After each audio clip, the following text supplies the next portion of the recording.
Oke guys, assalamualaikum warahmatullahi wabarakatuh. Kembali dengan saya di channel YouTube Aceh Expansio pada hari yang baru ini, tanggal 13 April 2020.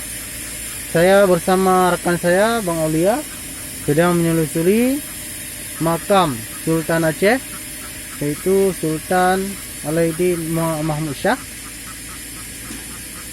Jadi sekarang ini jalan menuju ke lokasi makam. Jadi ayo kita melihat langsung bagaimana kondisi makam dan jalan menujunya. Ini jalannya sangat memprihatinkan guys. Ini Raja Aceh guys.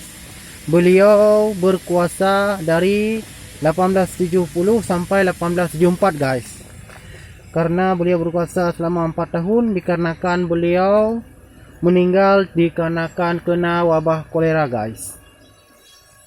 Oke guys, ini lokasinya guys. Ya, ini sangat memprihatinkan.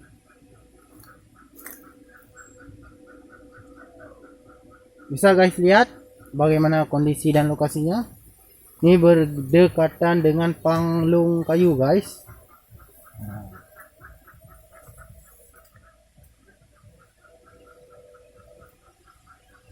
Nah, inilah Raja Aceh guys. Sultan Alaiddin Mahmud Shah guys. Yan. Inilah Sultan Alaiddin Mahmud Shah guys. Kerajaan Aceh guys. Raja Aceh guys.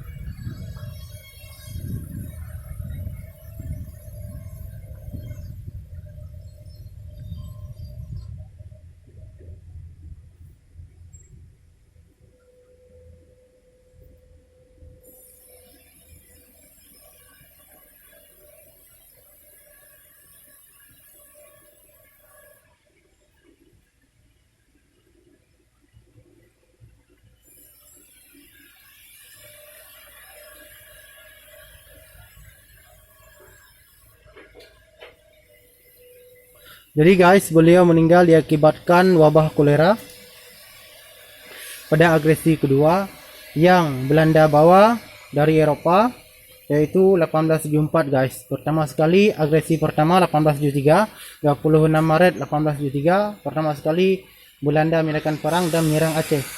Dia menyatakan kalah di tahun tersebut, dan tahun yang kedua dia wabah kolera. Ketika itu termasuk Raja Aceh kita ini, Sultan Alaiddin Mahmud Shah ini terkena wabah kolera, lalu meninggal dunia, lalu dikuburkan ke sini. Jadi beliau punya anak namanya Mahmud Shah, Muhammad Daud Shah. Pada umur 7 tahun, anak beliau diangkat menjadi raja. Pada 1878 guys. Jadi guys, inilah bagaimana lokasinya.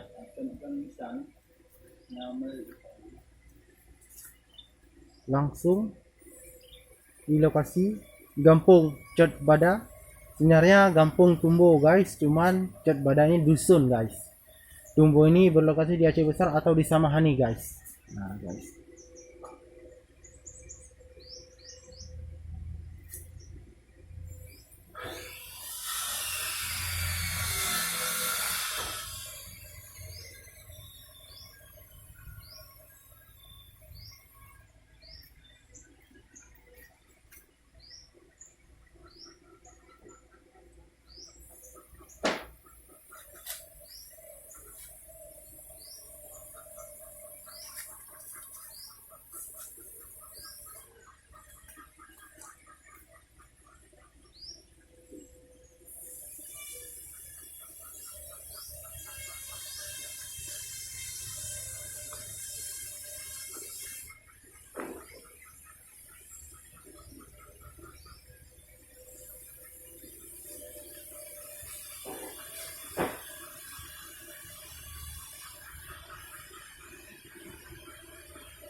Oke guys, bila ingin berkunjung menziarahi makam, silakan datang saja langsung ke lokasi Kampung Tumbo, Dusun Cot Bada, sekitar 20 km dari kota Banda Aceh. Nanti boleh ditanyakan langsung di mana lokasinya. Makam Raja Aceh kita ini, Sultan Alaidin Mahmud Shah ini, yang berlokasi di Samahani guys. Jadi guys, jangan lupa like dan subscribe channel YouTube ini, dikarenakan Aceh Rantau Sosio, channel YouTube ini fokus sebarkan Aceh ke 5 benua, Amerika, Asia, Afrika, Eropa, dan Australia guys, bahwa sejarah Aceh harus mendunia dan harus dikenang guys.